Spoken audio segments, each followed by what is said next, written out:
Hello, excellent people. This is your daily excellence for April the 22nd, 2021.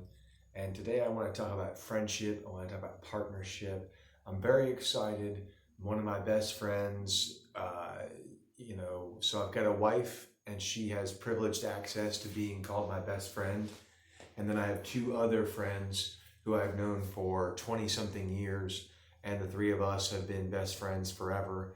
And one of them is getting married tomorrow to a woman that I like. And so that's an exciting thing. He has been through a marriage before, as have I.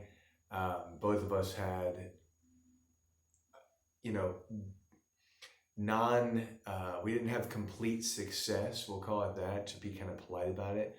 We didn't have complete success in our first marriages, but he's getting married tomorrow. I'm very excited about it.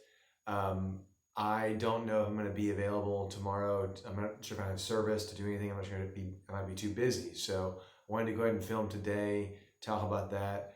And then I also want to talk a little bit about friendship and, how relevant quality friends are.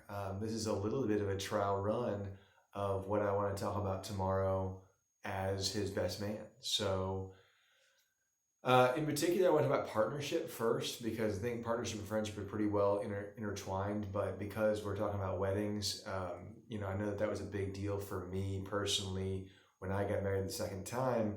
Is when I got serious with my wife Ann when we were still dating. We talked. I made a point to talk a lot about partnership. That was one of the key words that my grandfather used to describe his relationship with my grandmother.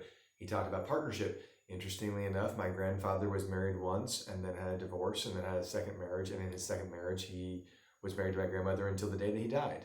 And so that's a, fairly compelling background to say, okay, take seriously what's going on here. So my grandfather really, really insisted on this notion of partnership. He was he spoke a lot about how when he got married to my grandmother, which was again his second marriage, he was looking for a partner. He was looking for someone who would help him live the life that he wanted to live and vice versa. And he was looking for someone that was not going to be a drain or a drag. He was looking for someone who has aligned goals in life. And I think that this notion of partnership is a big part of good, mature adult friendships as well. I am really weirdly lucky and fortunate that I have these two friends who I've been friends with for so long. We literally met when we were like 12 years old. And the fact that we could evolve as individuals and maintain our friendship and, in fact, even evolve as friends is kind of rare. I think that a lot of folks, A, have friends from their past that the relationship doesn't evolve and they cling to it because of its familiarity, or B, their friendships from the past don't evolve with them and then they lose those friendships. And, I can say that certainly I have friendships that didn't make it down the line. And so I've definitely been a participant in that, scenario B. Scenario A, I can't think of anybody off the top of my head, but if I really tried, maybe I've got some scenario A people in my life, so who knows. Um, but yeah, it's I think adult friendships need to be partnerships. I think that marriages absolutely need to be partnerships. And the reason I think adult friendships need to be partnerships is because adults in America in particular do not have the time for relationships that don't serve their goals. I'm a very ambitious person, I'm a very goal driven person, and so maybe I'm a little bit biased, but I believe that everyone is goal driven and everyone is ambitious, even if they aren't honest about it. So let's take, for example, your generic family person, family man, who doesn't have strong ambitions but finds himself regularly co opted into being involved in family stuff, right? Well, so being a good family man implicitly by his actions is his goal.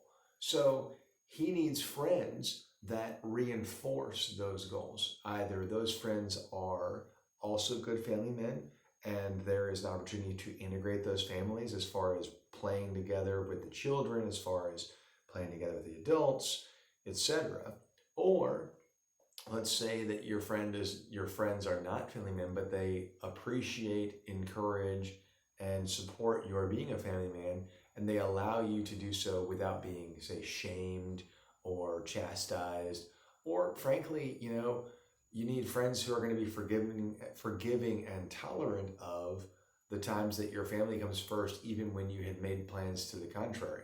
Because I have a wife and no children, but my best friend Andrew, who's not the one getting married, has three children whose lives I've been involved in from day one.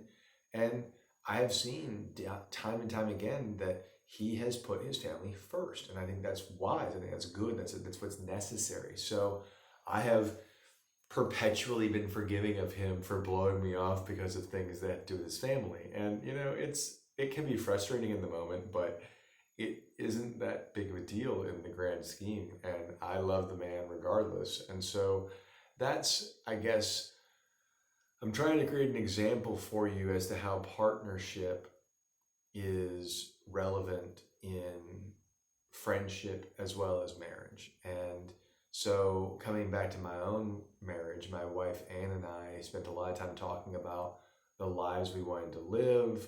We talked about, well, I tell you what, I forgot to clear up my phone. It's about to be full of data, so I will stop this one early and just tell you I'm going to take just a moment to say congratulations to my good friend Ben Erickson, who is the